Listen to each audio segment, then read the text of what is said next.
Welcome back to another episode of Comic Shop Talk, everybody, on the Late Night Collectors community. I'm your host, Nico, and joined with me today, as always, is my co-host, Chris. How you doing?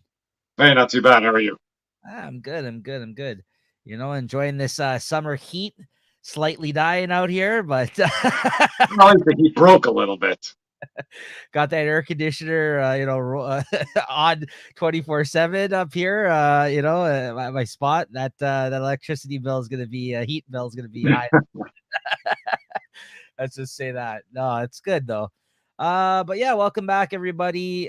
Make sure you're subscribed to the channel here. First and foremost, hit that like button, hit that, thumbs up, hit the notification bell to be notified of when these shows do drop every week. We're a little late to bringing it out this week, but that's all right. We are going to be talking about the week of comics that came out for July 26, 2023 here today. And spoiler warning, as always, be forewarned, we are going to be getting into what happens in the books here today while we talk about it. Sometimes we try to stay away from big spoilers, but in order to properly talk about the books and give you our thoughts on the books, ratings and reviews and all that stuff that we do here on the show, we show off some artwork, usually from the books. We got to get into what happens in them. So you can always read your books and come back, or you can always go and check out, some of our older episodes. If you're trying to catch up and you want to hear our thoughts on things, we have a whole playlist of them here. 87 episodes and counting. Yeah. So we're on the road to 100 here. So it's really exciting. Countdown's on. Yeah, absolutely. All right, though, Chris, that all being said, big week. Big week. Big things going on this week in the world of Marvel. Cheers. And let's talk comics. Let's talk some comics. All right, first up on the docket here today, we got X-Men Hellfire Gala 2023. Yeah, I got this one too. Yeah, a cover. And now I guess this is the third annual of this, if I'm not mistaken, right? Since they've started doing I it. think the third one. I missed the first one. I got into it. I got the second one last year, and this one was a doozy. Yeah, it just started up as a normal sort of Hellfire Gala. I guess the big reveal there with Marvel Girl or Miss Marvel, right? Is Miss Marvel? Yeah, she's back in business now. She's a mutant, and I wasn't really too impressed with all that stuff. Thankfully, start, and then they just moved on afterwards. Yeah, well, there's a lot going on in this issue, so they didn't really. This could have been like a 4-issue miniseries because each topic they go on could have stretched out into another series. Because then they picked the new X-Men, which I really wasn't too impressed about, and then they had the actual Hellfire Gala. Yes. And then I guess shit hits the fan at that point. But there were some nice scenes there. I think you just kind of passed through there where Professor X, I guess they want Miss Marvel to reveal that she's a mutant there to try and, simmer up these mutant-human relations. She's unsure about it. But yeah, Professor X takes off his helmet to talk to her, which I guess is a big deal nowadays. Mm-hmm. And they reveal the new X-Men. I don't know what you think of the new team. So the new team was not that great other than the Juggernaut, I thought. But what was nice about it was that they didn't last too long, which I think was the purpose. I think it was like, hey, here's this new team. And I think the reaction was wanted by Jerry Duggan, the writer, in that sense. You're like, oh, yeah, great. And then like 2 seconds later, they're all dead. So I think that's purposely why he's just like, yeah, let's just throw some of these like mutants no one gives a shit here on the team about, right? But I like the Juggernaut, though. I was kind of happy to see the Juggernaut kind of throwing down like he did in that scene, but I thought it was very fitting that 2 seconds later you had fucking what's his name, that big robot dude that works for Orcus, Nimrod. Fucking plummet down and just kill the shit out of all of them. That came out of nowhere. It's like, oh, here's your new team, and before they even kind of get to introduce themselves, bang! It's like the most chaos. The most comical way. Like he like stomped on them and they just like ripped to shreds. Yeah, that was crazy. So I gotta say though, Chris, as much as I enjoyed this issue, I do have a couple of criticisms about it. One, I felt it was so dead. Like this was like 72 pages. Like this is a $10 or $9 price tag, which I think is well worth it. Oh, yeah. They had a number of different artists on it, mostly all good. But like, I just feel like there was so much going on in this one. At times, I felt like I couldn't enjoy myself as much as I don't think they balanced everything as well as they maybe did in the previous year's gala issue. Well, yeah, really, in the previous years, nothing much happened. Like, Which it's more about seeing, all these, who shows up, what they're wearing. But this was all business, Well, I guess once you get to the middle of it, like from right. this page out, it's all business after that. There he is plummeting down. Yeah, I think Juggernaut was like the only surviving member of this Yeah. team. I feel like, but that's the thing. Like, I get they gotta get. There's a lot going on, and they're using this as a way to tie in like the conclusion, possibly of this like Fall of X type stuff that's going on. And I know Duggan is also writing the main X-Men book, so he kind of has to kind of tie in that stuff as well. So like, I get it. Like, it's not that I didn't enjoy it. It's just I felt I kind of enjoyed just hanging out with these people at the gala like the previous couple Yeah. years. Kind of like getting a view. Like, it didn't seem like this issue was as fun or focused on certain things. Like you said, like I think a good portion, about half of the issue, if anything, was like, focus on some fucking serious shit that's going on right now with everybody, which is fine. Like, that was the whole idea of this, was that the Orcus finally got back at the mutants, and they orchestrated this like crazy plan, and they lost. Like, the X-Men didn't win at the end of the day here, which was pretty crazy. Like, that's what I mean. Like, so it was good, but it just like I just was expecting, I think, a little like more of like what we got from the previous galas in this issue, and where and then it kind of went a different way. So a small criticism. I also feel some of the costumes weren't as great this time around, if we're going to compare it to last year's again. Like, Yeah. Well, like I say, I think the last year's was more focused as a real gala, and this was just to put out to start the Fall of X. And this I've been waiting for something like this pretty much since I started collecting again, and I couldn't. I feel like I finally got an issue where something is happening that's, that truly is, game changing. Yeah, big things happen in this. So yeah, I know that's what you liked out of your comic. So yeah, I'll give you that. Like, that was my criticism, just because like I feel like, these things could have also happened in the main series, but the fact that it happened in this gala issue, it was good. It was fine, but I feel like I wouldn't have minded just kind of having the type of shit that was going on in the last gala as well, right? But it was a good balance. I felt like it did start off. I'm glad they touched on the Ms. Marvel thing, I guess, and got that out of the way very early on in the issue. And yeah, Professor X is down and out by the end of this. Like, and Yeah. almost all the mutants, he basically led them to their death. I guess he kind of portaled them into space or something, it seems like, or into some What sort of. the thing I've heard it described as just basically those gates were into a meat grinder. The only thing I didn't understand is what Mother Righteous was doing. Like, she's got her, I don't know. Everybody was kind of, I don't know. She's got like some little lantern or like almost like a snow globe, and I don't know if all the mutants are in there or what's going on with that. But other than that, like freaking Iceman looks pretty dead. Looks like Jean Grey is dead, I and like. for all these, everybody on that island is pretty much dead. Yeah, well, and they can't even use the portals anymore either by the end of Yeah, this. Pretty crazy. But two things I did really like was, I like this scene with Jean Grey, how she instilled in their minds that Firestar was like a rogue agent all along, yeah, which I thought was pretty fucking cool. Once again, using Firestar, which as a character, I think when she had joined that last X-Men team, like as a member, people were just like surprised at that move, because she hasn't really been utilized in recent years. So I thought that was really cool that she did that. Jean basically implanted in their memory Moira and all of them, and Mr. Sinister, thinking that like she was always like a rogue, like she was always a rogue member like of their team, and that she's been working with them all along. Meanwhile, she yeah, hasn't. Kind of did that as in her dying kind of last move there. Jean did, and then Cyclops is fucked up at the end. And the other thing I really liked was how finally Kate, what's her name, Pride, there at the end. She can finally go through the portal. She's the only one that couldn't. yeah. No, it's the opposite. She's the only one that can go through. Which I thought was awesome. No matter whatever they programmed that worked for all the other mutants, now that they fucked up for them now, like whatever switch they kind of hit, Yeah, so that it's not so anymore, actually works for her. A person who, by the way, which was just, I thought was always a clever kind of thing that Duggan also wrote in the Marauders series previous to the main X-Men. That's where he kind of started that thing with her. was the fact that this is a woman that could go phase through anything, but she can't actually use the portals, which I thought was always like a brilliant kind of idea. I'm like, oh, that's awesome. And Wolverine, man, this guy is just gonna be back on a killing spree now, as far as I'm concerned. Like, I think he's fucking like, yeah, fuck this shit.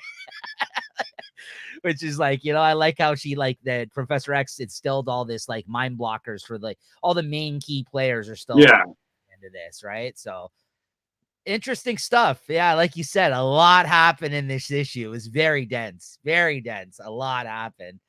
Yeah, and I'd be looking forward to all this Fall of X. Yeah. Fuck. Rogue fucking zooms Professor X off at the end of this. Yeah, I know where she appeared from to like bust up that Moira robot or whatever. Like, and I don't know if that Moira X is dead now or if that's just, she's backed up somewhere else on some like hard drive or something. Yeah.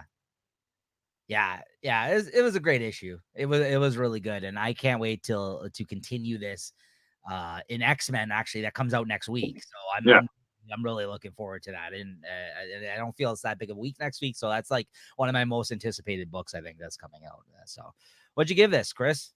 I'll give it a 4 point. I almost went with a 4.75, but I'll stick with a 4.5.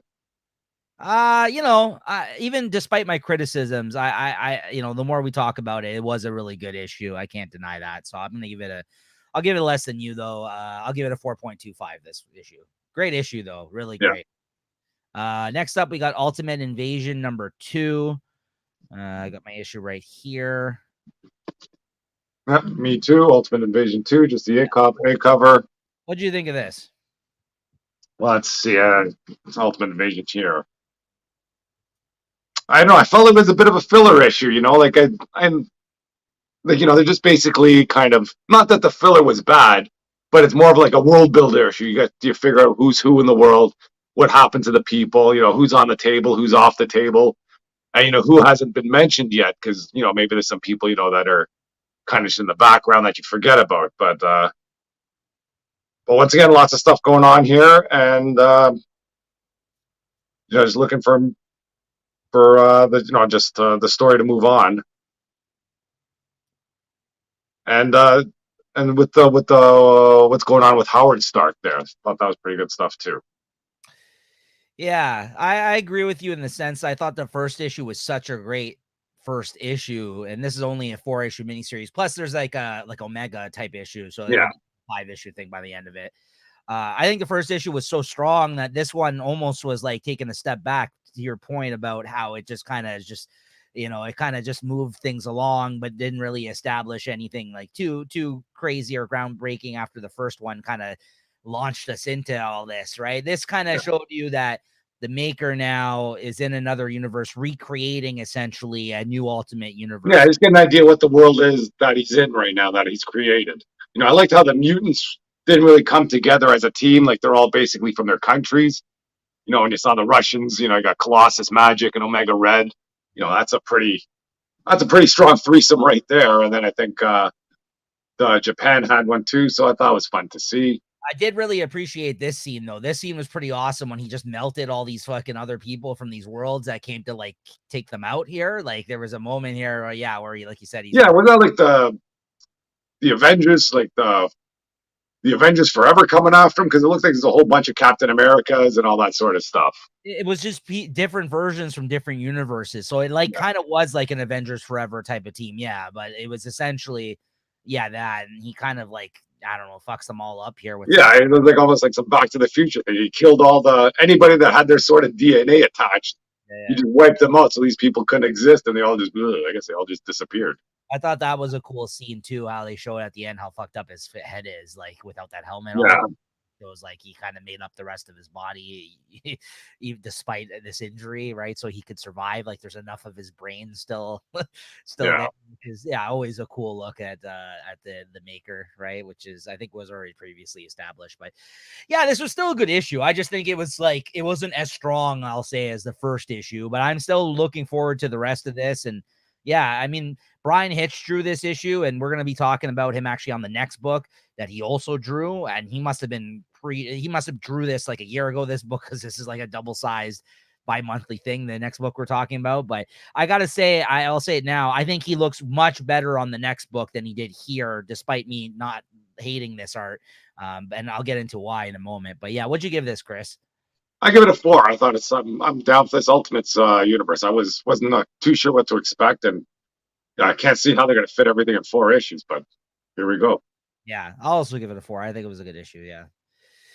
Next up, Superman: The Last Days of Lex Luthor, which is a Black Label book, which is these oversized kind of issues. I think this is going to be a 3-issue series. Love this Chris Somney cover, which is I think the cover B, not the main cover, which I think Kitsch did, the artist. But this Chris Somney, just bright, great kind of looking Superman pose. Awesome. Really, really love this cover. And yeah, Brian Hitch also drew this one, which is, again, this is like, I think he's been doing, he's not known, I think, as that as fast of an artist, but, and I haven't seen him in a while, but between this and this book, like, and the Ultimate Invasion books have been more than 20 pages too. He must have, I think, had like a running start here where he's kind of been working on these books prior to their release, because this is a bi-monthly book, but this is still like a 60 something page issue, I feel like. So yeah. But the thing I wanted to point out is, Kevin Nolan inked his pencils on this, and there was another inker on this book. And this is a prime example of anybody that doesn't really notice when an inker, a good inker or an artist, which he also is in his own right, draws over somebody's pencils, like inks it, it can make it look quite different from inker to inker. And actually, and sometimes like you'll see that the inker actually, some of their style comes out on the guy's pencils, because he looked fucking great in this book. In Ultimate Invasion, it looked fine, but his art was fucking way better on this Superman book. And it also may have helped because it was oversized, but I gotta say, I really enjoyed his pencil work on this book in comparison to Ultimate Invasion. And it was noticeable because they both came out on the same week, right? So yeah, here's the other cover here. I love this though, Chris. I don't know about you. I think this is like Mark Waid. He just understands Superman. This was such a good Superman characterization in this. This is essentially like All-Star Superman, but from the perspective, like All-Star Superman, for anybody who hasn't read it out there, is like Superman comes and says that he has like radiation poisoning of some sort and he's dying. So like in the subsequent issues, you kind of spend every issue kind of looking at a different aspect of Superman, over time from his comics. Like one time they do, one issue is the Negative Zone, the next issue is like Bizarro, the next issue is like this, like, and they kind of look at all these aspects of Superman and his history and like stuff that we know about him and different villains and all this other stuff, right? And this is kind of essentially, I felt like the same thing that Mark Waid is doing in this. He didn't write that other one, Grant Morrison did, but this was from the perspective of Lex Luthor. Lex Luthor comes to Superman. He's like, I'm dying. Like he kind of tries to attack a city here at the start of the book just to get a response out of Superman, like that he knew that he would come to the rescue and help these people. And it was really just to kind of like fuck with him and be like, hey, by the way, I'm dying. So, and he kind of forces him into this situation where he has to help him, knowing that he's going to, because he's Superman and he tries to do what's right. And Lex Luthor's like pissed off because he's like, I can't solve this issue. Like, and he has sort of the same thing. He gets exposed to kryptonite and he's dying as a result of him kind of tinkering with it. And he's like, I'm like with the smartest man in the world, but I can't figure this out. So I need your help. And I need you to look into other alternatives. So in this issue, they go to the Negative Zone. They go to the lost city of the bottle city of Kandor. It was just fantastic. I think that he just has such a good characterization of Superman, and he writes such a great Lex Luthor as well. Like I think Mark Waid just knows these characters, and being able to kind of do this Black Label, like 3 times the size of a regular issue, kind of debut issue, 1 of 3. This is like a premiere story. This is a story worth telling. I don't love everything that has to do with Superman, guys, but this is great. Like if I love a Superman book, I think it's a big deal just because I don't really love Superman all that much. I think this is excellent. What do you think of this, Chris? I didn't mind the story. I like it that Lex Luthor is still a freaking bum in this. Even though Superman, he's trying to get Superman to save his life. He still, I think there's one scene there where he's recording Superman sort of without his knowledge. Yes. And kind of reveals to the world that, Superman is saving him, even though he's a bum. And, and Superman's going to get some bad press. But at that point, that's where that story sort of breaks down for me too. Like why that? I know Superman wants to save him. He's putting all these resources into saving him and all that. But it's not like Lex Luthor is the only person dying in this world. I'm sure there's other people there he could be saving, and kind of, well, I can only save a few people, and if I got to let somebody go, it should be you, Lex, buddy. I know it wouldn't be much of a series, but that's where the story sort of breaks down for me. And I've had enough of Lex Luthor and Superman, reading whatever's going on in Action Comics or in Superman itself. So maybe the timing of this book could have been at a time when maybe Lex Luthor has been sort of out of the picture for a while. Might have been more interesting, but I didn't really feel too bad that he didn't buy this one. Yeah, I mean, like, as you know, I don't really read Superman. The most I read of Superman, I've read some of the Superman solo series recently, which I think's been good. And Batman Superman, him in that book, I think also written by Mark Waid, has been good. So but I'm not always all in on everything Superman. So I just thought this was a well-told story so far. I did like how he's like he was making fun of him when he took him to the Fortress of Solitude, and he's like, "Oh, like, look at all this shit that you collect," right? Like kind of like that kind of thing. Yeah, And I liked the whole backstory about even back in Smallville when they were younger, and he's and in Superman, like he knows that, like he actually feels that this is somebody who's actually smart enough that we can talk about these sort of things with each other. And it looked like there was a time where they could have been friends, but he's so full of himself, Lex Luthor, and he can't get out of his own way in terms of his genius that he doesn't even think of him like he even tries to like bring that. He's like, oh, look, with my telescope here. Oh, look, there's a meteor or whatever. Or, you know what I mean? Like, I forgot what the hell. Like, he sees an asteroid or something, and he's like, how the hell did you see that? Right. And he doesn't know because he's Superman at that point. But it just goes to show you that, like, they, even in their past, like the characters haven't changed much in terms of their attitudes towards each other. Right. So I don't know. I think it's great characterization, and it's probably the best thing that I've seen Brian Hitch draw in a while, I think, due to the Kevin Nolan inks. So I can't wait for the next issue. I think this is great. But yeah, for that reason, I'm giving it a 5 all the way. 5 all the way. 5 out of 5. no, close. Yeah. It would have been better for me if this is Black Label, so it's not canon. Superman could turn his back on him, then to see what goes on from there. But yeah, I'll give it a 3.75. I wasn't a big fan of the story. Oof. Chris, always hurting me. All right, She-Hulk number 15 over here. I just read this one online. I was kind of in and out of She-Hulk, and supposedly this is the last issue now. I guess it's ending the story with Scoundrel, some guy that's been sort of being flirtatious with She-Hulk in the issue before. He came up in a spaceship to take her away on a date. Meanwhile, there's somebody who's planning on blowing up New York. So they kind of come to words about that, and I guess you realize that he's a sociopath, and so she has to take off, and there's a fight club down there, and then they're all waiting for her. There's like a demon horde or an alien horde that comes out, and I think there's a nuclear bomb or the bomb that the scoundrel was building for his clients or whatever was about to go off. So they're trying to fight this horde and find this bomb. And then at the end, all of a sudden, Jack of Hearts shows up, so he's able to absorb the radiation or the energy from the bomb. And I guess him and She-Hulk, they're all hunky dory again because they sort of were on the ropes there for a bit. And then that's the end of the series. It's starting up again though in October with the same team, same characters, and it's gonna be sensational She-Hulk. Like, Yeah. I know number one's big, bringing better sales, but if you're gonna keep on with the same team with the same story, you can come back in October and have a number 16 too. Right. But anyways, not a big fan of the storyline. It was okay.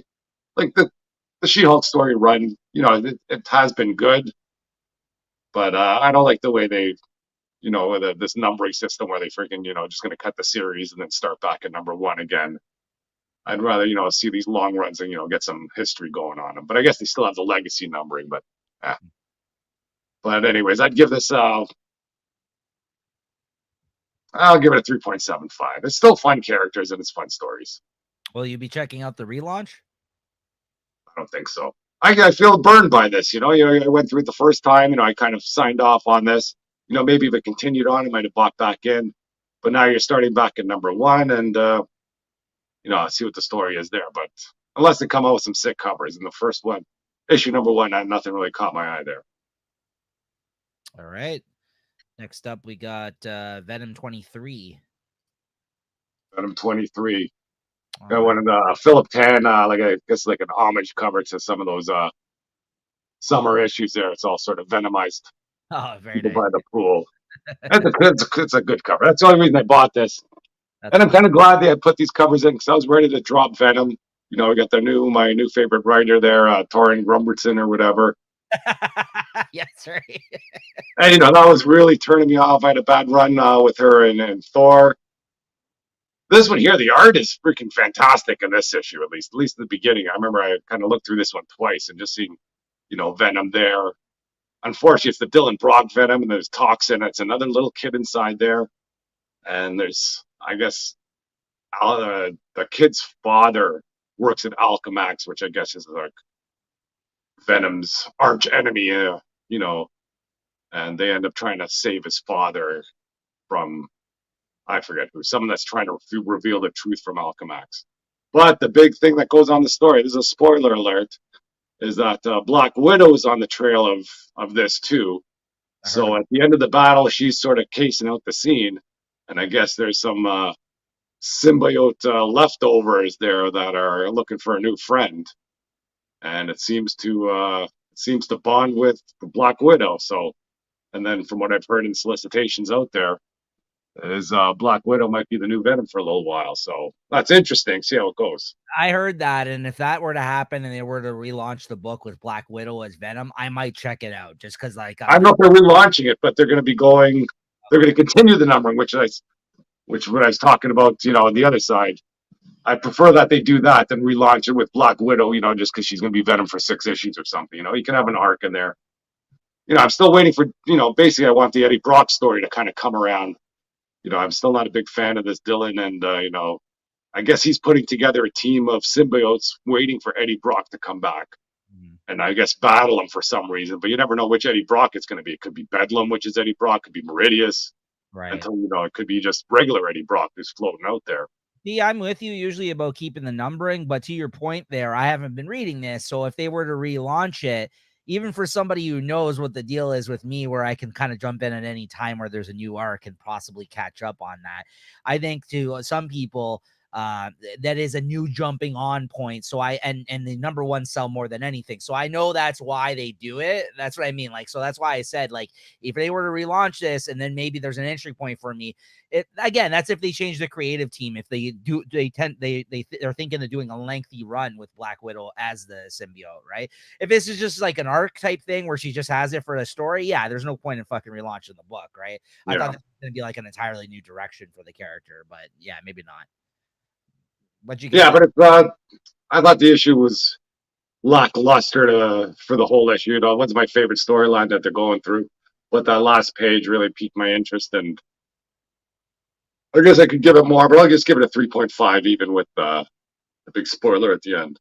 it? Okay. Next up, I got Teenage Mutant Ninja Turtles, Usagi Yojimbo, When number 5. This is the last one of those gatefold covers or whatever the ones. This is the last issue of this mini series. I don't have the preview art ready for this one, unfortunately, in time. But yeah, this was a fitting end. I really enjoyed this mini series. It was a hell of a lot of fun. Once it's collected in a trade paperback, I'm gonna probably pick it up for the shelf because I usually get all the Usagi paperbacks that come out. I I think it's great cartooning. Stan Sakai did a great job. This was a fun team up. They end up taking down Dr. Werewen and Usagi's time, and the Turtles end up going back. Nothing, earth shattering or groundbreaking about this type of story. It's just a fun little story that they told with the crossover with these characters. And you know what? That's fine. That's that. There's nothing wrong with that. So I had a really great time with this. And yeah, I think for Usagi fans and Ninja Turtle fans alike, this is something worth checking out. And yeah, it was a hell of a lot of fun. I think they stuck the landing, and I'll give it a 4.25. But honestly, like the whole miniseries as a whole, I'd give it close to like 5, if not. Like, I think it's just for what it is. I think it's perfect. Like you're getting two characters crossing over. Great cartooning by an 80-year-old fucking cartoonist has been in the game forever. The creator Usagi, and I think it's just it doesn't have to be anything other than that. I think it gives you everything you need, and and there's yeah, good stuff. Next up, I got Firepower number 25. I read this digitally. I was picking this up in issues, but then it kind of went in hiatus for like 6 months. So I ended up dropping it during that period of time because it was like when I was dropping a lot of books. This returns with a double sized 25th issue though. And I thought this was really a great return to the series, kind of where we left off at the end of the last issue. It was revealed that this guy's master, the guy who's basically learned how to shoot the fireballs and everything else that has been the main protagonist in this story, he found out that his master, who's been kind of training him and kind of showing him the ropes this whole time, is actually the guy who killed his parents when he was younger, like a baby, essentially. And unbeknownst to him, and it was revealed at the end of the last issue. But I guess like you find out that his parents actually kind of, unfortunately, like, you know, for lack of a better term, kind of, you know, went over to the dark side, essentially. Like they kind of were, they got you know, they got tricked, and they ended up, you know, converting over to like who the bad guys were, you know, you know, years prior. And this guy ended up, you know, they basically showed up in order to try to help his parents consider their choices, and they threw down with him, and he was forced to basically take them out as a result. So, you know, in this, they kind of are about to throw down, and the guy just kind of like when he's about to go strike him because he feels like there's nothing left to do once he reveals this to him, that they're going to essentially fight. He kind of basically just says like, you know, what happened, and like instead of like whooping his ass, like they actually have like a heart to heart, which I think was unexpected of something that's like a kung fu type story. And he tells him what happened, and he forgives him, and they basically are like, okay, let's carry on, and we have to take down the real bad guy in this situation, this dude that's running around with this dragon, essentially, that ended up fucking them all up at the end of the last arc. And now this guy is going to cities in the States, and he basically starts destroying Chicago in this issue, which is like where this dude's adopted parents are living, essentially, at this point in time. And you kind of get a flashback of the showdown between his parents. And yeah, I mean, the guy fucking starts crying here, and then like they like make up, and then the dragon starts attacking Chicago. And then you get some, again, great art by Chris Somney throughout. I love this book because it is a nice little family element to it. And now they're all training basically to learn how to shoot the fireballs now that they've learned how to access the power source, essentially. And by the end of this, his master, for the first time ever, is able to actually get a fireball in his hand going. So now, like, it looks like the whole family, the whole crew, essentially, is gonna wield this firepower, essentially, and you're gonna go take down this dude with the dragon. So I really enjoyed this. I thought I gave it a 4 out of 5. I think it was nice that even after like 6 months of it being off the stands, and it kind of, I felt like this was a great reintroduction back into it. I don't feel like I lost anything. Like it's been that long that I haven't read the book, and I feel like I'm right back in the mix, essentially. So I think that's really well done on Kirkman's part. Next up, we got Invincible Iron Man #8, Chris. Yes, Which we I'm do. glad, which I'm glad I read after Hellfire Gala, Oh, because definitely, yes. yeah, because this takes place after that, by the way, guys. If you oh, nice cover. It's like one of the Hellfire Gala I think that's Chris covers Anka. with White Queen. Yeah, I think that's a Chris Anka cover. That's awesome. Very nice. Yeah. Not a bad one. I'm glad I got this too. You know, this Iron Man, I think I've been sleeping on this series there when it first came out. I didn't really Great. go all over. But that's even a great cover there too, the A cover. Yeah. I think if they didn't have the Hellfire Gala, I would have definitely got this cover as well. And it was good just, you know, after everything that happened in Hellfire Gala, you get to see what happens, you know, the same week. You're not waiting, you know, another week or 2 weeks to find out what's going on. So this pretty much takes place right after the Hellfire Gala. I think what the White Queen and her band of merry men that have escaped are, I think they're holed up in New York somewhere. And I think there's one scene with Kingpin where he's getting her to sign something. It seems like a bit of a throwaway panel, but I think that might lead to something. I don't know what that was all about. But then that's when Iron Man shows up, and you know, the Stark Sentinels are taking him out. So you know, they do battle, and Iron Man gets his butt kicked in this issue here. And I guess that sort of mirrors what's going on with his that takeover of Stark, because that Phelan guy seems to have all the rights to even his Iron Man uniform or the suits. Because then I think in the beginning he's talking about having to give back the suit, but then all this shit goes down. So he goes, "I'll hold on for a little bit longer." But you can see where the relationship between Iron Man and Emma Frost might be building. It's one of the times when you see those solicitations down the road, it might take away a bit of a surprise.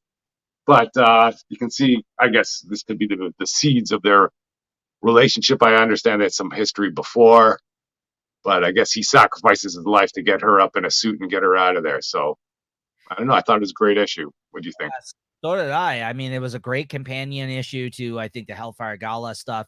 It doesn't hurt that Jerry Duggan also writes this series and it also writes that X-Men stuff, the Hellfire Gala and the X-Men series. So, like, he's been kind of bridging the gap, I think, between these two series for the last few issues in that sense, involving a lot of the X-Men stuff.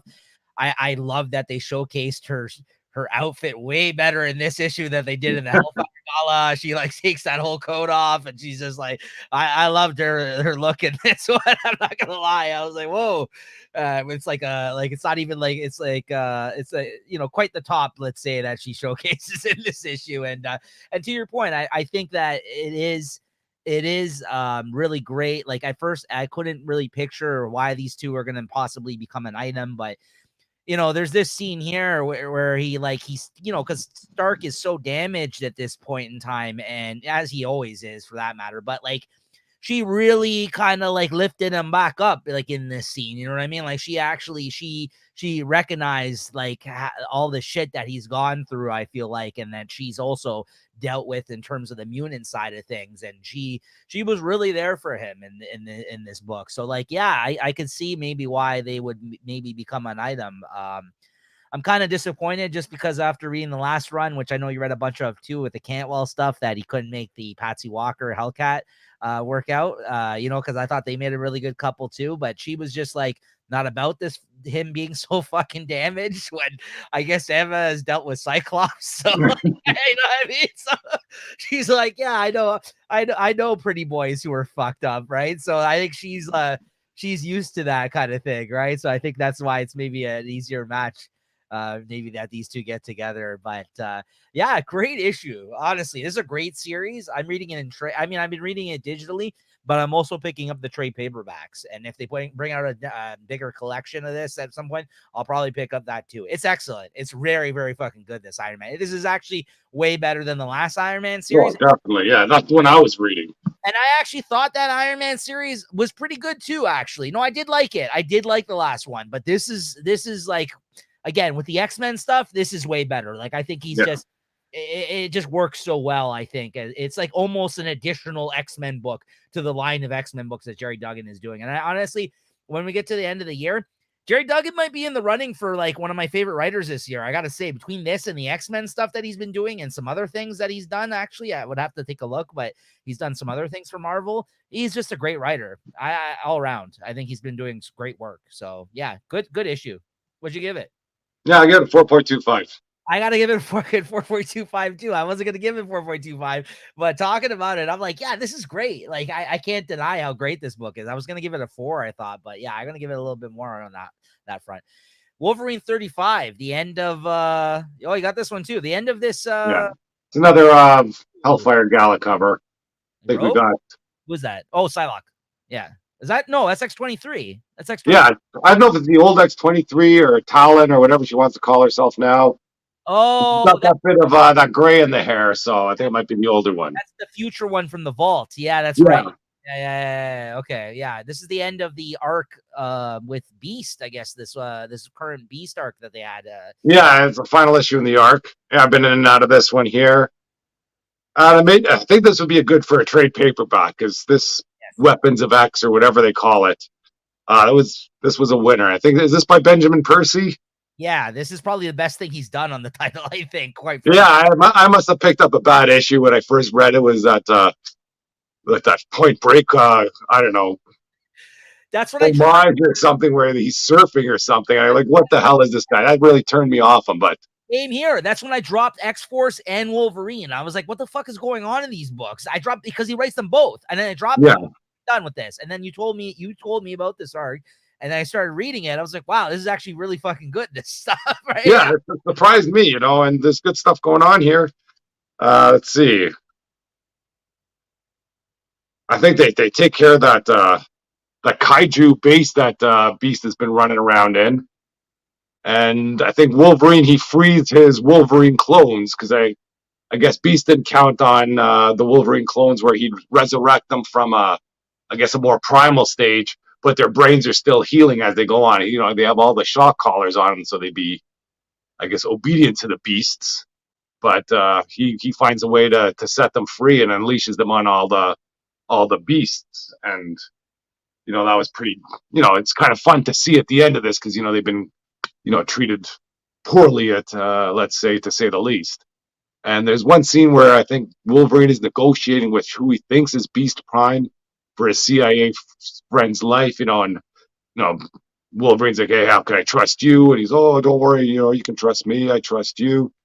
And then his buddy goes, "This is a guy wearing glasses. This isn't Beast Prime." And then I think he sets everybody free and just mayhem, just a hack and slash there. But Beast himself does get away, which now you see how things play out. Beast was kind of doing things for the benefit of mutants that Mhm. nobody would, everybody kind of just wanted to look away from or, not really acknowledge. So maybe he might have a big role to play in this and to redeem at least the mutants because he has to go after, the people he has been going after, like with a heavy hand. Yeah. Yeah, I thought this was an excellent end to the arc. This was a great arc. It might get me to keep reading this online digitally. Might even get me to take a second look at the collections that are out there of this series. Cause I mean, I was just disappointed that when I dropped Wolverine because it's one of my favorite characters and I felt that Percy wasn't doing it justice. He had some weird ass stories that he was telling, I feel like, in the beginning of this series. Uh, Yeah. Sure, I guess he did different stuff for a Wolverine story, which some people might appreciate, but it just wasn't working for me. But this was great. I wanted to point out a couple of things in particular. Um, I loved this, like the artist Juan Jose Rip fucking killed this story. This page in particular of him like fighting, going down, and then like halfway through, again, also the other thing I really like was the inclusion of Deadpool to the end of this story. How he's like, "Hey, the artist drew this the wrong way. I hope no one notices," or something. Like, they're like, "We're supposed to be going up, but we're going down," or something like that. I don't know. It's just he made some joke like that while he's like when it's descending. I was like, "Oh, that's awesome." So I really dug this. I think it was a great conclusion, and like you said, they kind of left some threads there with the fact that he got away at the end and they took out almost everybody else but the original beast. And I think we are eventually going to turn around and find out that this beast is the dark beast from the Age of Apocalypse. I think, but like if they're about to pull a swerve on all the fans that think that there's no other way for this to go, maybe at the end of the day, this will just be Beast unhinged, right? And it's going to be like I know some Beast fans are really disappointed about this because they love this character and then like, what the fuck is he doing? But like to your point, he has some reasoning behind his actions that he's doing this, right? Like, Yeah. but so maybe he went a little extreme, but I mean, he's the beast tends to do that sometimes because he's the one of the Well, but you think about this: if Beast didn't take out, or if Wolverine didn't take out this whole Beast team, and then the Hellfire Gala happens, you'd have a pretty good, decent sized army out there ready to fight Orcus and whatever else is going on out there. But now they're all wiped off the table, but you still got Beast out there. and Beast was part of the X-Force team. Their whole point of the X-Force team was to infiltrate and take out their enemies. Yeah. Now, if they didn't like the way he was going about things, that's a different story, right? Like that's essentially what this is. That's why they kind of came down on him and the team here at the end, right? Domino and Deadpool and everybody. But like, that's he that's what I mean. I think it's more that than anything. I think it's like his maybe he had the right idea about doing things, but he just did it in a really fucked up way, which is what we're witnessing, right? So I yeah, it was great though. Good story. We'll see where it goes from here. Hopefully, with the fall of X, it continues to be this I enjoyable. hope so as well. Yeah. Well, I think I don't know. There's some Wolverine and Ghost Rider mashup coming up for the next arc. Yeah, I that's don't know right. why they're doing this now because it looks like that has nothing to continue on with this Fall of X stuff. But Especially after you get that moment where he's like fuck all this at the end of the Hellfire yeah, God. So like like I mean they killed Jean Grey. He's pissed, right? Like so yeah, it's weird. yeah, That is it sounds like this issue with where Iron Man is kind of running concurrently with the Hellfire Gala. This seems removed from what's happening. Although I am gonna read that Ghost Rider story, so I'm gonna Yeah, check it out. not that it's a bad. I like the story coming, but I'd be Yeah, more jazzed if this was, following the events of the Hellfire Gala and see where things are going. Maybe it will. Who knows? yeah, same. All right, what'd you give this then out of 5? Yeah, but I'll give this one a 4. I like this. 4 as well. Yeah, good stuff. All right, Avengers number 3. Got my issue right here. There we go. I think you got the same cover, Yeah, basically. I guess I can tell you. I probably can guess what you liked about this story. The nice shout out to Toronto in there. I guess yeah, with the Ashen Combine. I guess it's basically an introduction to this Ashen Combine, and I don't know, it's 5 or 6 of those characters, and they each go to a city and decide to try and destroy it or do whatever they do. I wasn't really too keen on the way the story was told, but one of the cities that one of these Combine people went to was Toronto. So it was fun seeing that thrown out there. You don't see that every day in comics, but otherwise, meh, not much else happening. Yeah, no, I agree. Listen, Jed McKay, comics are 20 pages, man. You literally spent this whole issue being like, here's a villain, here's a villain, here's a Yeah, villain. what the 5 or 6 villains? They each took Follow, about 3 pages.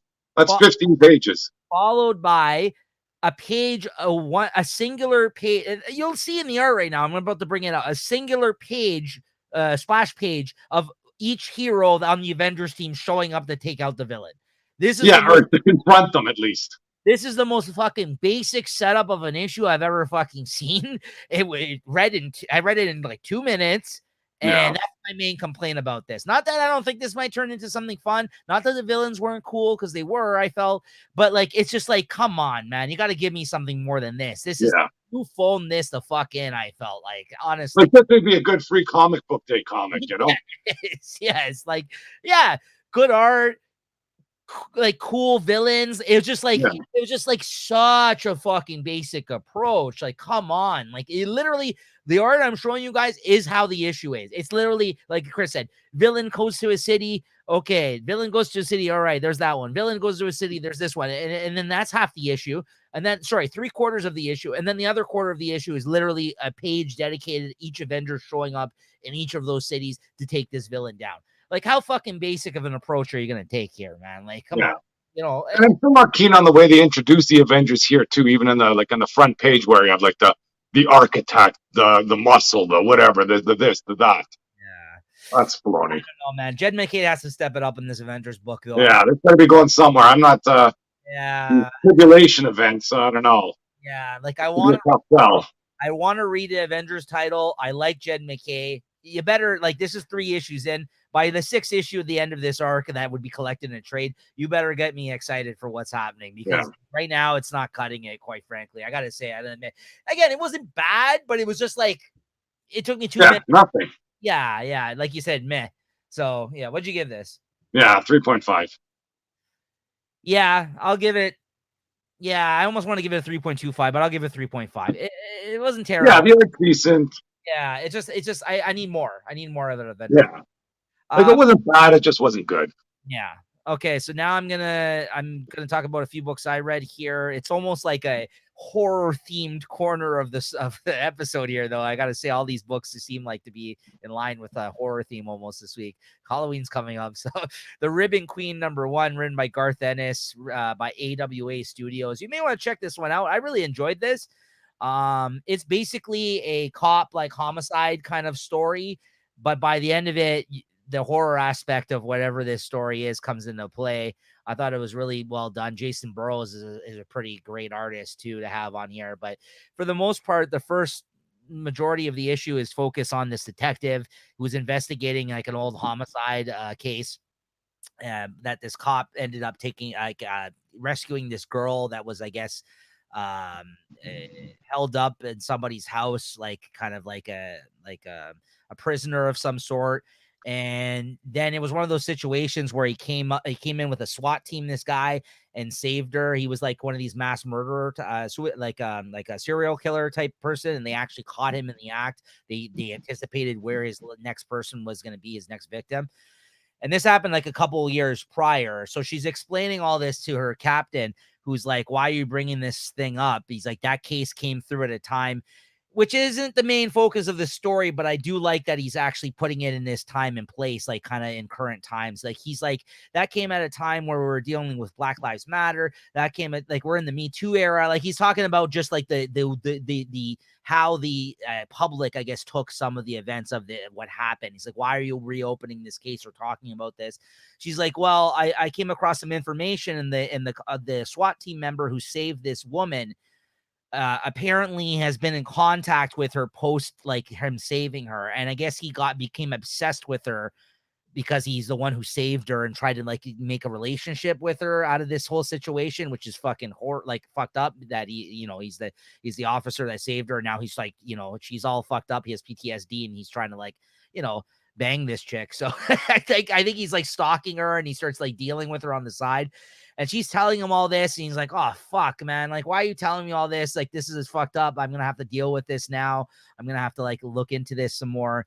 And she's like, just wait a day and let me kind of like find out what's happening with his situation. I might call his superior and like, let's not make a big thing out of this. So then she goes and investigates some more. I guess this guy hears rumblings about her kind of talking to her police captain about this. He ends up at her house, this woman, the cop, and threatens her. He ends up leaving. And then later the next day, she ends up going to investigate further with the person, I guess, that he was having a relationship with, or someone that's attacked, maybe his family. I think she ends up going to his house to like look into things. And lo and behold, she comes into the house and she sees this guy's skin basically like being filleted off of his fucking body in some gruesome like thing. They are like his skin is actually being pulled apart like ribbons, essentially, hence the name Ribbon Queen. And then she thinks about what just happened. A woman that was like, that she kind of bumped into outside of his house while going in there. And I guess this woman might be whoever this Ribbon Queen is. And she takes out her like vengeance on folks somehow for whatever reason. This guy was not a good guy, so maybe that's why. But yeah, it looks like it's a gruesome kind of horror, homicide, police type story. I like Garth Ennis as a writer. It's an 8-issue miniseries. So if this kind of flew under the radar for you guys, and if any of that interests you, definitely check this out. I think it's a great package, a great story being told. It definitely got me interested in the next issue the way it ended. I gave it a 4 out of 5. And next up, we got Nightclub number 6. Chris, I know you read everything else. You didn't end up checking this out. This one flew under the radar. I didn't know. I forgot it was out there. It was a decent ending. This is also a special double-sized finale issue. No connection to if these guys are going to play a part into Big Game, which is going on right now, which apparently is supposed to involve all the characters. So there was no connection for this finale to Big Game. I guess maybe we'll see in Big Game if they end up showing up or not. So I like how they kind of just focus on this. I think they've been mentioned in Big Game. Have they already? Okay. Maybe in the first issue they did. I can't remember. But this is just like, even at the end of this issue, they said end of book 1. So it looks like he might return to these characters the way he left it. But it was good. I liked it. I think it stuck the landing. But it was pretty straightforward. Basically, these kids, they end up going to that house with all of the ancient vampires and ended up taking them out. And at the end, I guess the most interesting twist out of all this to maybe continue the story past this initial arc is that when they end up taking all these ancient vampires, Chris, by the end of it, the main kid that we were following out of these 3 group of friends and the girl in the group she ends up like letting him like suck blood out of her because he's about to die. Like he's like, so yeah. And you know how this other kid that's in the panel with her here, like I guess the more Hispanic one or whatever, is he had a crush on her and he was trying to like kind of have her know this throughout the whole story. And then this other guy that didn't really give her the time of day, I think she had a crush on him. After this happens, they end up making out. And this friend's like, what the fuck, right? Like, because, you know how these love triangle type situations go. And by the end of it, they all kind of like are like, yeah, we continued. We're just like gamers now. And like, we also do this shit on the side where we help people out and we're the nightclub, whatever. Like they're kind of making money and continuing their thing as that, they're teenagers, whatever. They're making. doing their thing. But by the end of this guy is like pissed off in the corner while they're all hanging out each other. Vicious eyes. Yeah, so here at the end, the bullies that picked on them previously, he ends up rolling up to them at the end, and he's like, "Hey guys, you want to become part of my crew?" So it looks like this guy might be a new villain of sorts, or stray away from the main group. Again, this is kind of like we've seen this happen in movies. We've seen this happen, like this type of like scenario happen before. When So this guy read the Anne Rice novels, everybody gets together with everybody when you're vampires. Don't worry. right, You live exactly. forever. Exactly. So, I think he's just a little butthurt. He's a teenager. He's got those feelings, I guess, the eggs, teenage They're eggs. new to this. So it was a fine ending. It wasn't anything crazy original or whatsoever. But if they come out with a new miniseries, I would continue reading. So I give this a 3.75 out of 5. Not bad. Nice. World Tree number 4. This is another good issue of this series. Do I have art for this one? I thought I did, but I guess it looks like I don't. Apologies on that one. But I got my issue right here. And yeah, this is this is just another this is a slow build of a series. I'll say that. It is enjoyable, it is well done, but he's definitely taken his time, I think, crafting this story. In this issue, though, after the shit that happened last issue where they revealed kind of what this undernet was, Chris, if you remember, they kind of explained a bit of it. In this issue, you see that the girl that they saved from being like her brain scrambled from that scenario last issue, she ends up like getting snapped out of it in this issue, and she's okay. And her and the boyfriend kind of reunite, the one of the brother that got killed. Yeah. And then they kind of, and then the woman, you learn more about the woman. The big reveal at the end of this issue is that woman who's walking around naked, I forgot her name, Fear, the one that was walking around killing people naked this whole time. You find out at the end of this, the guy that came across the undernet, that basically came across all this and is like the creator of this whole thing, that got the team together of his old friends to kind of take this thing down, the undernet again. Yeah. Turns out this is his sister. So yeah, it was a big fucking review. It happened right on the last page. It was like, oh yeah, guys, when she shows up after she kills a couple of people, she shows up to where the group is kind of together investigating this stuff. Oh, so she's there in person with them. Yeah, and then she's kind of like, here, I'll try to show the page here. He's like, that's okay. We'll figure it out. Like, hey guys, this is my sister, and yeah, there she is at the end. So yeah, really good fucking last page I reveal, and I'm looking forward to the next issue as a result of that. I'll give it another 4 out of 5. I think it's a good story that's being told here, and I look forward to more every issue. Red Room Crypto Killers number 3. Again, I don't have the art for this one either. This is another great issue. One issue to go in this one. I gotta say, this is probably my favorite issue of this specific miniseries from Red Room. This being the third and final miniseries with one issue to go. Because in this one, the story being told is basically a Quentin Tarantino type character that looks exactly like Quentin Tarantino. When he calls him something else, he calls him some name that's like Tarantino. Hold on, what is it? Tortoro, he calls it. Yeah, but anyways, he shows up to like a class, film class, to teach them basically being a popular director. He's like a guest speaker, but he's talking specifically about Red Room culture, like actually like the snuff films essentially. And he's talking like Quentin Tarantino does, like in his interviews, if you've ever seen him. And obviously Ed Piskor, the writer and artist, is a fan of his, so he kind of emulates his like speech and everything in this. So if you're a Quentin Tarantino fan like I am, this was a lot of fun. And basically by the end of it, doesn't turn out very good for our Quentin Tarantino type character. He ends up getting abducted by the Red Room people because I guess he knows too much about what's going on. And they kind of, do their thing. Like they take him out by the end of this. Do their thing. They snuff him out essentially. First, they get him to help teach them directing like skills, and then they take him out. So it's pretty awesome. They were like, listen, we got to upper production value here, Totoro. like teach us how to, and then he's like, he gets all like invested. He's like, oh man, can I direct this scene? So he like gets involved, and he doesn't survive the experience. And then also in the end of this, you get a preview of Ed Piskor after this Red Room's done in another issue. He's going to be starting his own serialized cartoon strip online. So he has like a very crude type of cartoon strip that's kind of like Charlie Brownish in this with his own characters. But it's called Latchkey Kids, which is pretty awesome. So I look forward to that as well whenever that comes out online, that he's going to be serializing. So I gave this a I don't know. I honestly, for the Quentin Tarantino stuff alone, I give it like a 4.5. This is a really fun issue. Great stuff. All right, Chris. Night Terrors Angel Breaker number 1. Oof. I bought this one just because I got an Ivan Tao cover. Take a look at that. Hold on. Oh, nice one. Yeah, very nice. You know, usually his covers are all the exclusive ones, so I had to pick that one up when I saw it there.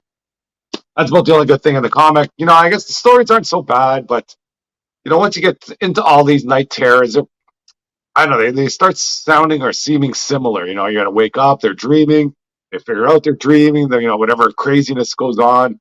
And at the end, you know, there's some big reveal or some cliffhanger that's going to get them to the next issue. Blah, blah, blah, you know.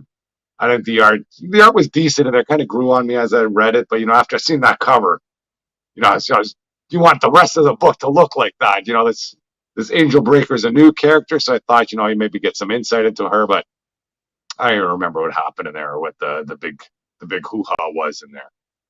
I give it a 3.5. All right. And Night Terrors Action Comics, which we don't have art for. Yeah, I don't even remember what happened. I didn't even know who it was focused on. Maybe it was on Power Girl or something. I don't know. Yeah, pass. No rating even on that. 3.5, you know, like there's too much of all this all at once, you know, like I guess we're going to talk about the main Night Terror story soon, which isn't so bad, but There you go. Night Terrors 2. What'd you think of this one? yeah, you know, it's not the greatest. You know, if this was running on its own, maybe I'd read it. But you know, to suspend your whole whatever was it July August issues for this, like, come on.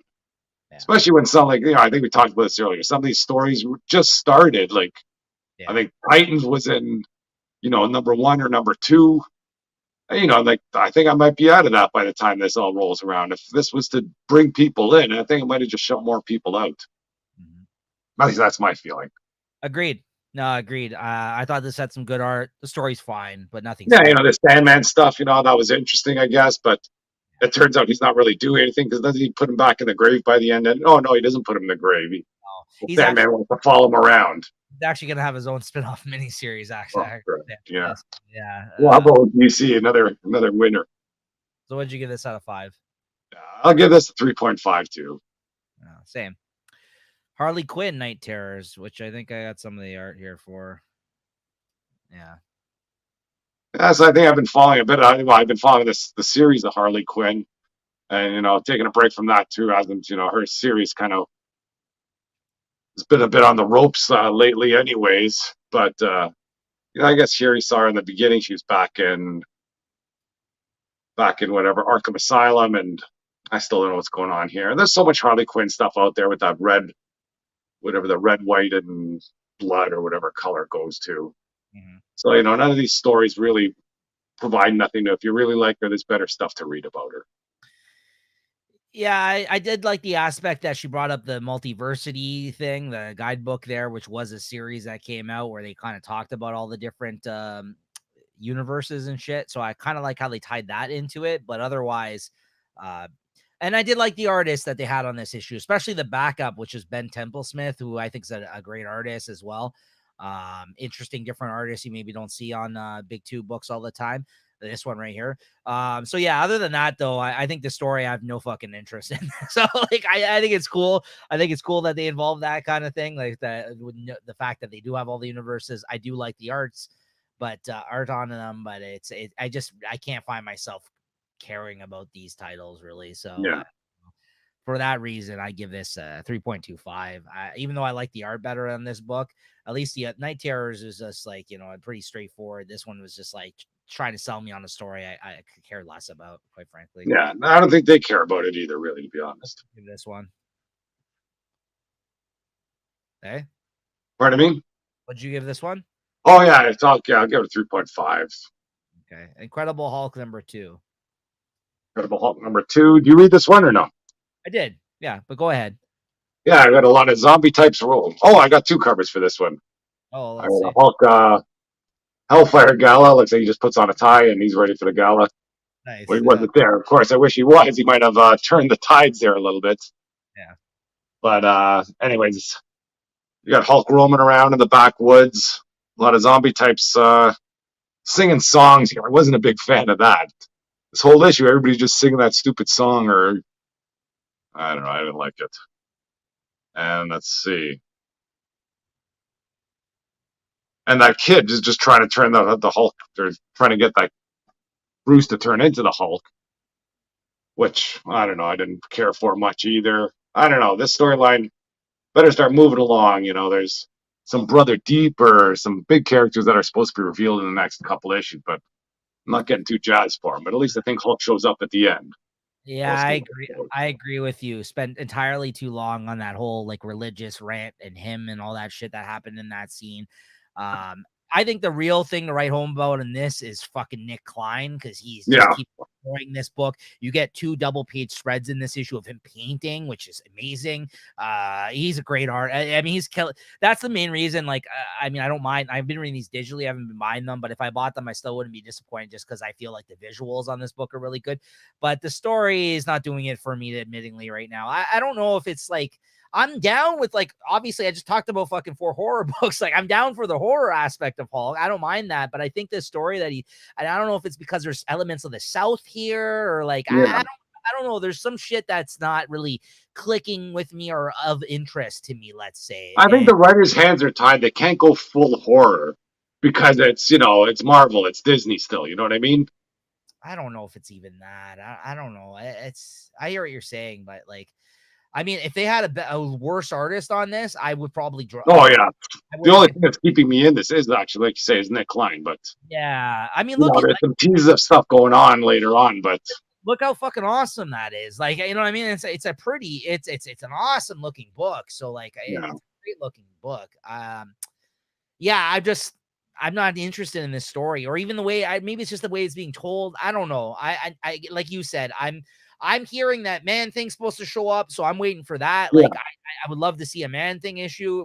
Like, if they start showing more monsters from the Marvel universe, I might actually get interested more in this. But like where it's at right Yeah, now, I don't need to get them to make new ones up. I think there's enough yeah, obscure monsters in the Marvel universe that they could bring in, not absolutely. have not need to create new ones. And then I'm on board. Like, I don't need to fucking hear about this Yeah, fucking Perch of yeah. the Dead A bunch of hillbillies singing songs about their brother. Come that on. he spent entirely too much time on. Yeah, I'm Yeah. like, bro. Like I gotta admit to you, like I stopped reading the dialogue on those pages. I'm just like, Well, yeah. yeah, once I see the kind of words spelt up as singing, I go, frick, I don't need to know what they're saying. What'd you give this then? Yeah, I wasn't too impressed again. So 3.5. I can't give it much less, I but mean, I would give it a 3, but I'll give it a 3.25 for Nick Klein because yeah, yeah, but like story, honestly, the story's like 2.753 territory, quite frankly. yeah, But so far, I'll give it the bump for Nick Klein because he's killing it on this book. It's a great yeah. looking. Hollow's Eve number 5, the conclusion of this mini series. For now, what'd you think of this? I don't know. I didn't mind the series as a whole. I didn't mind the story here. This is one of the only times where I kind of like this beyond business, and I'm just glad it was a self-contained story. You know what I mean? I think she's coming out with the Hallows Eve October issue, so I might pick it up because I think it's the same writer as this one. If I did buy this series, I wouldn't have been disappointed. But I'm not that disappointed that I didn't buy it either. Yeah. Yeah. I mean, I was fine reading this digitally. I think it was a fine miniseries. Nothing wrong with it. And yeah, I mean, like I said, it's not nothing groundbreaking or amazing, but I did think it was good. It told a nice side story that connected this character from the fallout of the shit that happened during the Beyond era. And I actually think it's interesting where they left it with her kind of going back to Ben Riley at the end there. And it seems like she doesn't feel like he should be prisoner there anymore either because he's kind of there with Madeline Pryor. So I'm actually more interested to see where that goes.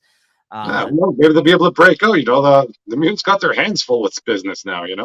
And yeah. And to your point, yeah, there is a one shot happening in October, which is the same team, the same artist, same writer. So like, I'll probably end up checking that out as well. So yeah, no, it was decent. It was way better than I feel like I had any right to be. I think it was a very light week, I think, when we read this, and we were like, okay, yeah, why not? We'll try this out. We both happened to read it. Yeah, if this was number 1 this week, I don't think I probably would have read it. Oh no. So there you go. It was fine. Yeah. So what'd you give it? Well, I've been dropping 3.5s on other ones. It's better than anything. I got to give it a 3.75 at least. No, I'll stick with a 3.5 on this one. Yeah, you give it a 3.25, so I got to. Yeah, exactly. Yeah, I hear you. All right. And lastly, Amazing Spider-Man 30. I got to say, big week, but a really good week. We talked about a lot of good books this week. That was good stuff. Yeah. Amazing Spider-Man number 30. What'd you think of this? The conclusion of the Doc Ock story, Chris? Ooh, wasn't a fan of how that cliffhanger turned out. I was all jazzed about Norman Osborn getting injected with the serum. I thought we might be getting the Goblin back. Now that I've had some time to let it swim around in my head a little bit and just thinking about it now, it is kind of funny. I guess, what, you think this is going to do something to me? Yeah. I've got so much serum going through my brains. Yeah, I controlled this like a long time ago, right. And then having Spider-Man in the with the arms, that is freaking awesome. Still, I wish they could have kept him in those arms a bit longer, but it was even nice seeing the attitude of Doc Ock kind of coming in there when he calls J. Jonah Jameson a dolt, and then he's like, "Ooh, what the heck?" Yeah. And then so there's a lot of good stuff going on here. Good battles. I thought it was a good issue. Loved this issue. Loved this arc by the end of it. Fantastic. So much fucking fun. Great Ed McGuinness art. And to your point, yeah, when the Superior Spider-Man, like in the recesses of his mind, started coming out, he's like, and he yelled out one of his most popular lines, "The die is cast." I was fucking... Oh. I love "The die is cast." I'm like, yes.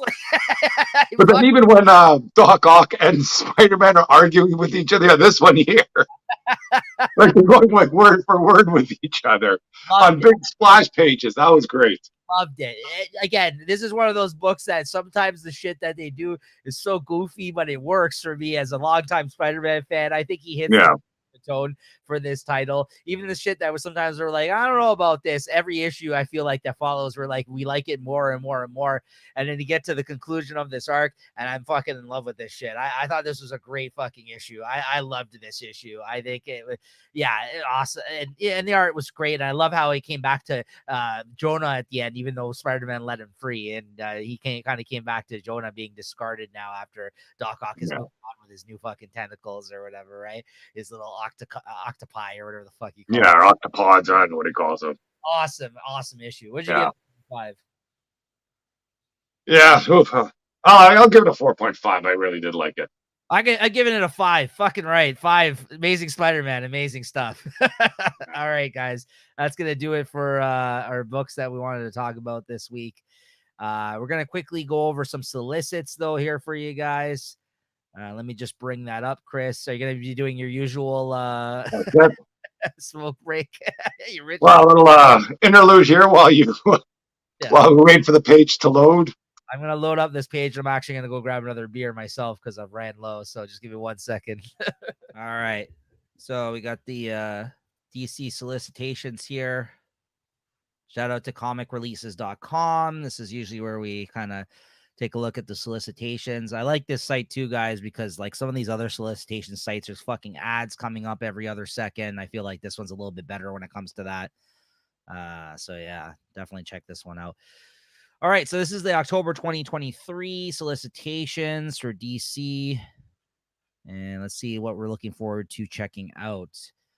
Justice League versus Godzilla versus Kong, number 1. I don't know. I might read this. I want to buy it, but I got to see how big the month looks. Yeah, this just seems like a dumb fun type of thing that I definitely want to check out. But like as you pointed out, I'm probably just gonna read this one online digitally. But I'm definitely gonna read it if I don't pick it up because it like in physical release because this sounds just.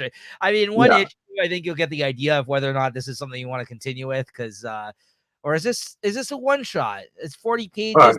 It's a mini one shot. I think it's I don't know. It actually doesn't say this fucking one. Actually, they're doing one of those stupid things where they don't mention. So yeah, if If it is if it is a mini series, I think it'd be better as a one shot. I hope that's what this is. If it is, I'll have to investigate a little bit more, because if it just doesn't say here, or maybe they mentioned it somewhere else, because if it's a one shot, there's a better chance I'll actually pick it up, because that seems like dumb fun, this one. So let me just see what we got here for covers. Yeah, I mean, they're really going to town with all their property. Yeah, that's a good cover there. Yeah, that is a good one. That's a good one. Is that Jim Lee? Oh yeah, the kaiju. That's a Jim Lee cover. So yeah, that's pretty awesome. Pacific Rim there. If they have a Batman freaking Pacific Rim robot, ooh. Very cool. Okay. Batman 138. Yes. Yeah, we're picking that up. Yeah. Well, I don't know about this gang war here. This Gotham, what's this? The Batman versus Catwoman or something, like some gang war. Is that the arc? Yeah. Catwoman. Are you still reading? Yeah, I'll probably get back into this. Nice covers. That's a nice cover, yeah. So that's a nice one too. Batman, Catwoman, the Gotham War, Red Hood #2. No, not reading that. Just gonna read the main, the Alpha Omega type, the end caps, and start one. Yeah, this is it right here. This is Batman, Catwoman, the Gotham War, Scorched Earth #1. I guess this is the final chapter. So yeah, I'm definitely gonna pick this up. Whoa, nice covers. It's a nice cover. What is that one? Hold on. Variant. So this is a basic variant cover. Okay, good to know. That's that Jorge Jimenez or whatever. That's not a bad cover either, though. No. That's not a bad cover, but that's probably a variant ratio. Yeah, that is a nice one too. Nice covers all around. That's sick too. Yeah, nice covers. All right. Next up, we got Detective Comics 1075. No, I have heard no one mention this since we tried it out. I feel like no one's talking about this book. I don't know about this Ram V stock anymore in the industry. Like, I know, like, when he first started on this book, everyone was talking about it. I feel like no one's mentioned it since. So I don't know what that says about that book, but yeah. Nightwing 107. Yes. Yeah. Danielle D. Nicolo on art. Oh, that's a nice cover. I think this is picking up off one of the stories from a few issues ago where he had that safety deposit box. Okay.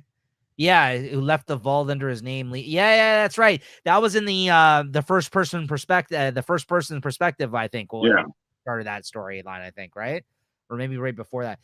Batman and Robin 2. This is the introduction of a new character, which is fucking stupid, called Shush, because there was a character called Hush, which is fucking stupid. But for all you speculators out there, maybe this is something you might want to pick up. I don't know. I think I might be just reading this anyways. So at least the first couple issues. And see. Well, I bought the first issue because it had a sick cover. The bunny cover. Yeah. I don't know what that bunny has to do with anything. But I mean, the fact that they're introducing a character called Shush does not sound promising to me. So I don't know about that. That might be short-lived, that series. Birds of Prey 2. Yeah, I'm all in on this. I want to give this a chance. I like Kelly Thompson. I like the Whoa, nice cover. This is a gate. This like a connecting one. That's really and then Chris Bocciolo is doing a bunch of covers this month too, which is pretty awesome. I like it as well. That's a nice. That's a nice cover, but that's like a 1-50 ratio, I think. Yeah, it is. Otto Schmidt. Chris Bocciolo's 125. Okay, but then David Nakayama is a connecting cover, which might be just the extra buck cover. That's really nice. Yeah, I might have to get that. Very nice. Batman Brave and the Bold 6. No. The Penguin #3. I'll be reading this, I think, digitally. I might be checking it out digitally, but I'm not picking it up. That's a cool cover. I mean, it's Tom King, so I'll read it, but Harley Quinn 33. Yes. Yeah, I'll stick with this one still. Is it going to continue with that Captain Carrot? Yeah. Okay. Looks like it. Nice covers. Yeah, the freaking good ones are ratioed. Yeah, they always are. Sometimes you get lucky. Poison Ivy 15. Are you still reading this, or what's going on? I'm reading it, not buying it, but I might buy I might buy this cover here that it's like a Sozomaki or something. This one? One more over. That one. Nice. Yeah, that's good. Wesley Dodds, the Sandman #1.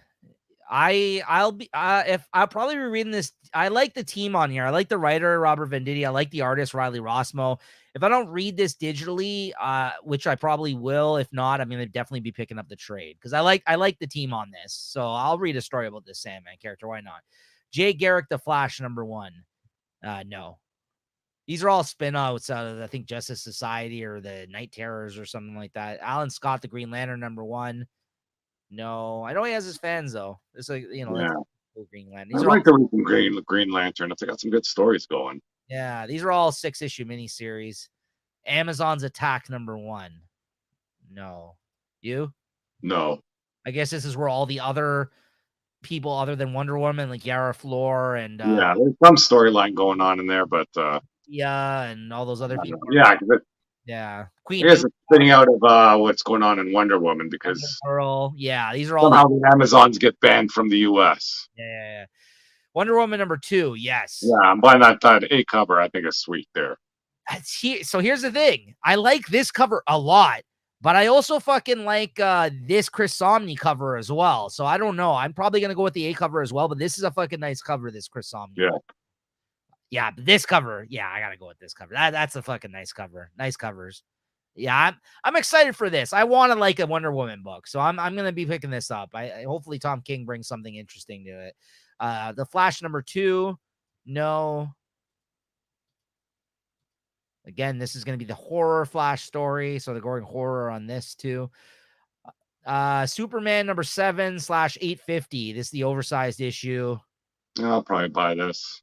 I'm gonna read this. I think I'll be continuing to read this digitally. I probably won't be buying it, but yeah, it's nice covers. Action Comics 1058. No, you reading this I still? might be. Well, I think there's a good cover in there. I might get the third one. I think. That one? Well, maybe that might be a ratio one. There's another one I was looking at then. Yeah, I'm looking at Drop It. Okay. Supergirl Special #1 by Yeah, that's the one there. Mariko Tamaki. Even this one, that's a nice cover there. I've previously read this writer. She wrote a Supergirl story before that was really good. I might check this out online if you're gonna be picking up for the cover. I might read this digitally because I do like her take on Supergirl. I've read a Supergirl story by her before. Batman Superman World's Finest #20. The return of fucking Boy Thunder. But I think it might be good. Like this, it's going into the Kingdom Come world. Because it is jumping to the future, it looks like, because they're older in this, which are the those are all the Kingdom Come. Like that's the Kingdom Come Superman. I mean, I might be down for this one. I might get back into it on this. I can't believe Boy Thunder's bringing me back in. He's the one that got me out. Yeah, I'm reading this anyways because it does say the world of Kingdom Come, which I love. So yeah, I'm reading this series anyway. So I only groan because I'm like I don't love Boy Thunder, but I'm in still for this. I love this. I think this is a great series. Honestly, I'm really enjoying it. Power Girl #2. No, I'm not reading this. Suck for Power Girl cover. Shazam #4. Yeah, I'll continue reading this. I don't know, man. This Night Terrors might have dropped me out of this Shazam. Nah, I'll read it online, but yeah, I'm not picking it up. I'm reading it digitally still, but Steelworks #5. No. yeah, no. Hot Girl #4. No. Maybe read it. I know you read the first one. Titans #4. Yes. I'm still picking this up. I'm giving it an arc. I don't know. This might have killed that. Night Terrors might have killed this for me too. Fuck Night Terrors. Cyborg #4. No. World's Finest Teen Titans #4. No, I don't know. I might read the second issue. I didn't love the first issue though, so You're giving it too much Teen Titans overload. Like Titans, there was nothing about them for the longest time. You know, they had a few miniseries, and now they're just freaking ramming it down your throats. Here's the thing, Chris, that they are the fucking Justice League right now, though. They're not the Justice. The Justice League is the Justice League. They're the Teen Titans. They're the premier team though right now. So yeah, for now. I like Tom Taylor. I'm gonna stick with that. I'm not gonna branch out in the World Finest one though. I didn't love the first issue, but I didn't pick it up. I read it digitally. So Tales of the Titans, no. To your point, yeah, there is a lot of Titans, but Green Lantern 4, no. Green Lantern War Journal. I think I might be reading this digitally because I think this sounds really fucking good. This yeah, I might give that a read. I'm a fan of Punisher War Journal, so if this is anything like that in space, I'm down. Let's do it. Blue Beetle #2, no. Fire and Ice Welcome to Smallville, no. Green Arrow #5. I think I'm done with this after the last issue. I really did dislike that last issue. So I might be done with this. Unstoppable Doom Patrol 7. Yes. This last issue this last issue of 7 of 7. So yeah, I've enjoyed this series, except for that last issue. Like you as well. I know we didn't love that one, but hopefully they get past that. Aquaman and the Lost Kingdom special #1. No. No. There's your Jason Momoa cover. Oh, yeah. Well, I'm all over that. Yeah, Return of Superman 30th anniversary special #1. Maybe. That's a sick cover. Yeah. That's a good one too. Yeah, Superboy. Yeah, you get all the characters from that time. Very nice. Batman City of Madness #1. I'm in on this. This is a Black Label's Batman by an interesting artist. There's some Grey Gargoyle or something, or I don't know. from like the last month. I don't know. There's another Black Label Batman with Batman Gargoyle. That's a different Black Label one from the last stations. Yeah, like that one. This is going to be a bi-monthly, I'm sure. 1 of 3. I'm in on this. This is a really trippy artist, Christian Ward. I like these Black Label artists drawing and writing their own Batmans. Yeah. I'm down for those. All American Comics, Facsimile, no. Detective Comics, Facsimile, no. Batman Beyond Neo Gothic 4, no. Batman White Knight presents Generation Joker 6. Yeah, I'll finish it. I'll read it. Yeah. City Boy 6, no. Danger Street 10, no. Harley Quinn, Blackwing, Redder #4, yes. And I'm probably going to pick up this Chris Bocciolo variant right here. That's pretty awesome. I like that. Nice. Yeah, I like that. It says Hasta La Vista, baby, and the smoke. This is a nice cover too, though. I do like how it's kind of like the comic border and he's drawing it. I do like that. But this Chris Bocciolo one's really cool. I'll be picking that up. Justice Society of America 8. I'm still reading this digitally. This has been fun, but I'm not picking it up. Mad Magazine, no. Peacemaker Tries Hard 6, yes. Yeah. Well, I'll read it online. This is one I think I missed out on. I should have bought. Yeah. This is actually, there's the Kyle Starks variant. He's also an artist. He's a very cartoony style. That's awesome. This has been sick. I'm going to pick up this issue, and I'm also going to pick up the collection of it when it comes out. It's great. Scooby-Doo, no. Spirit World, no. Superman Lost 7. Are you still reading this? No. No, okay. I might try and pick it back up, maybe wait till a few issues come out. But okay. Joker Man Who Stopped Laughing, no. Sandman, Nightmare Country, no. But this is the last issue of this miniseries. I'm going to pick up the trade. I read the first miniseries that James Tynion wrote of this Nightmare Country. It was sick, so I'm really looking forward to that. I'm just waiting to read them in trade. The Vigil #6, no. Waller versus Wildstorm, no. And that's it. Not a big, not too much, I would say. No, not too bad. Okay. And let's very quickly take a look. I think there's a couple interesting things to talk about in the image solicits we can kind of highlight quickly here. And but yeah, once again, great week of comics. I thought this was a big week and a good week, which is rare. Image. Let's take a look at the image solicitations here. Oh, there you go. Transformers, definitely. Yep. Let's just skip to there. Or if this loads up here. There we go. comicreleases.com. Check them out. All right. Antarctica. No. Big Game. Yes. Still reading that. Oh, that's a cool cover. Bone Orchard Tenement. No. I think I'm just going to read that in trade. Creep Show Volume 2, #2. Yes. I'm back on the Creep Show train. Let me get this Michael Walsh cover. The Call #3 of 5. This is Kelly Thompson's like foray into doing a creator-owned stuff. I might check out the first issue digitally of this because I do want to. I do like her as a writer, as I mentioned previously. So I might check this out. But I mean, the premise of it doesn't sound that interesting to me. But I might give the first issue a try. Destiny Gate #1. I don't know what this is. I'm not really interested in it though. Dead Lucky 10. No. Edenwood 2. No. Enfield Gang Massacre #3 of 6. Again, I like these series, but I picked this up in trade. This is a good crime series. That Texas Blood. Yeah, this is a spinoff. That's really good. Firepower. Yes, I'll continue reading this digitally. I'm surprised you didn't check this out because I know you were reading Firepower a bit earlier there. Yeah, I guess just a big week then. The Forged 5. I think I'm gonna be continuing to read this digitally because I didn't love it. But I do want to like it, so I might continue checking it out digitally instead of picking up the issues. Gunslinger Spawn. Are you out on all Spawn now, Chris? I got what's that? Scorch still kind of burning every once in a while. The Haunted Girl 1 of 4. No. Hack Slash Back to School. No, it's another kind of horror book. She like kills like movie monster type serial killer people. Haunt to the End, number 5. No. Hexagon Bridge 2. No. I Hate Fairyland 10. I'm picking this up in trade, but I did enjoy the restart of this series. It was good. Ice Cream Man 37. No.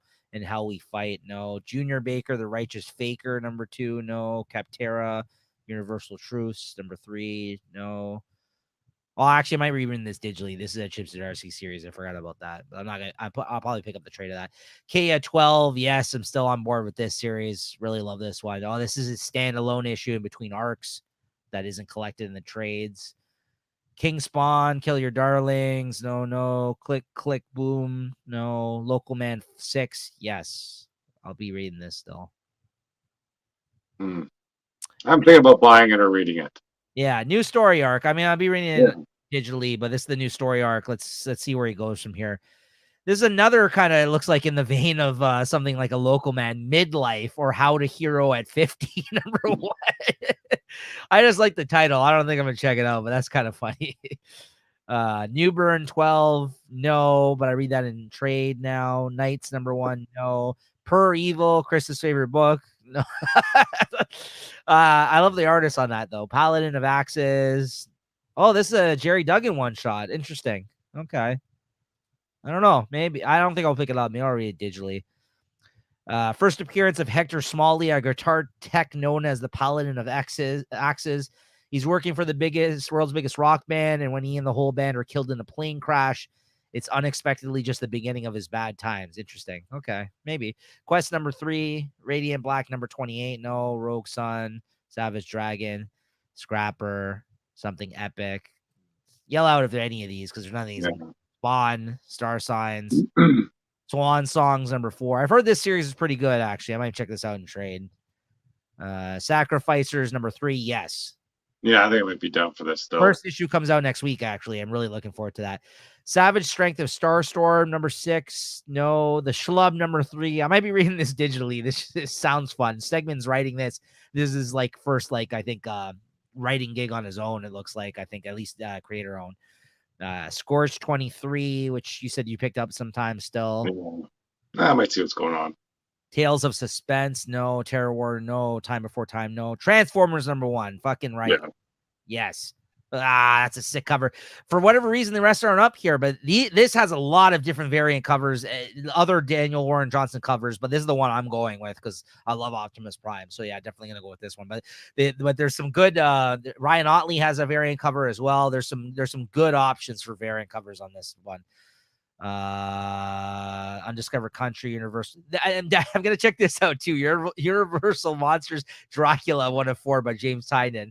I guess they're trying to relaunch Universal Monsters and Image. These are weird things that they're picking up Image now, but James Tynion is known as a good horror writer, so I'll check out a Dracula relaunch. Why not? I'll check that out. 1 of 4. Yeah, I'm gonna check that out. I guess they're gonna do them all. If he's doing them all, I might read them. That's kind of fun. I kind of like that. Void Rivals number 5. Yes. Well, I'm reading. I think I missed the boat on this one. Oh, Dracula. You got to check out Dracula? The slow week, I'll give it a read. Walking Dead Deluxe, the color versions. Very cool. We talked about that, guys. If you want to check out our last episode of Trade Talk, we talked about some of that. I think they got a Walking Dead number 1 re-release or something, deluxe. Oh, yeah? Nice. I think so. Weird Work, number 4. No. And what's the furthest place from here? No. All right, well, that's going to do it for the Image solicitations and DC, guys. You know, there's the other publishers, not too much to mention there, but yeah, that was some good solicitations, some good stuff we're looking forward to checking out. So make sure to tune in when we talk about those. Chris, what are you looking forward to picking up next week, though? Small week. I think the only one I'm buying, there might be a couple other ones that you mentioned. That Sacrificer, I'll probably buy. I think I'm buying that. I got that on my pull list. And it's X-Men 25. There might be some other stuff I'm reading, but looking through the DC list, I'll probably read some more of the Night Terror stuff, see where everything goes. But like I said, I haven't been a big fan of all that stuff. Yeah, not much physical releases that I'm picking up. I'm only picking up 3 issues next week. I got Doctor Strange number 6, Sacrificers number 1, which is my most highly anticipated book that comes out next week. But also X-Men 25, which after what happened in the Hellfire Gala, I'm also very much looking forward to what happens there. So Things I'm going to read digitally, though. Sins of the Salton Sea #3. I talked about the first issue on here. I actually missed the second issue, so I'm going to have to check that out. That was a good thing. Adventures of Superman, John Kent, #6, the last issue. Definitely. Yeah, I'll read that online for sure. Justice Society of America 5. Peacemaker Tries Hard, #4, which actually that I'm picking up physical release too. I don't know why that wasn't on my other list. And Once Upon a Time at the End of the World, #8. Otherwise, yeah, I think that might be it. Oh yeah, the Night Terrors. I might check out I did like Joker, so I'm gonna check out the second one of that. I ended up picking. That's the only one I picked up out of these books, and maybe that and Batman, so just to kind of make it a bigger week for me here. But FF always a possibility, although I haven't been loving that. Also, there's a What If Dark Venom that comes out next week. Yeah, maybe I'll read that. I think it's What If the Venom took over the Thing or something like that. Yeah, that The could be dark ones. yeah. Oh, did you read the Gwen Stacy? No, I skipped What out. If? I did read that too. How was that? It wasn't dark. No, I know. I know. It was okay, I think when he falls, Spider-Man saves Gwen Stacy and he cracks his head. Yeah. So he dies, and then Gwen Stacy lives, and that's what I thought of the Loki one. So I didn't end up reading this. Yeah, it wasn't. There was nothing like earth shattering or. Oh, even the Venom one, like next week, if like I have time, I might check it out. But I'm not rushing to read it, right? So. All right, so that's going to do it for what we're looking forward to reading next week, guys. But our favorite book of the week, Chris, on such a huge week of books and a lot of things we enjoyed, it sounded like. What's your favorite? I think I can guess, but but it was between two. Big ASM man. Yes. But I got to go with Hellfire Gala. I've been waiting for something like this for a long time. Yeah, everybody dies. Sadly, I'm not going to go with Hellfire Gala, but it was in the running. It was in the running, definitely. But between the two that were just ahead of it, I would have to say it would be Superman, Last Days of Lex Luthor, and Amazing Spider-Man as well, as you mentioned. I got to give it to Superman, Last Days of Lex Luthor. Came as a surprise to me, guys. But again, I'm not a huge Superman mark. I just thought this was excellent and well done, despite what Chris thinks. All right, everybody, that's going to do it for this week. Hater. Hey, listen, we're not always going to agree on everything. At least we both agreed that this was excellent this week. Yeah, that was good. Any other week, that would have been my #1. Hellfire Gala was in the running too, though. I know I didn't rate it as high as these two books, but it was between those three this week for me. Great week. I mean, it's not often we say that those many are in the running, I feel like lately. Well, right? That's in that Ultimate Invasion too. That's getting lost in the mix, well, that's what I mean. And it's not even being mentioned because I had to mention these 3 other books ahead of it, which that was a good issue. Like I said, my ratings a lot 4 and over a lot this week. Even Red Room was really good. I talked about that. I really enjoyed that too. Right. So, but yeah, so that's going to do it for this week. Great week of comics, guys. Hopefully next week's a good week as well. Maybe give us a shot to a chance to check out some new things. You never know, but definitely check us out next week. As always, these come out weekly. Make sure you subscribe to the channel, all that good stuff. Chris, thank you as always. Always good chat. All right. Cool. Always fun. Later.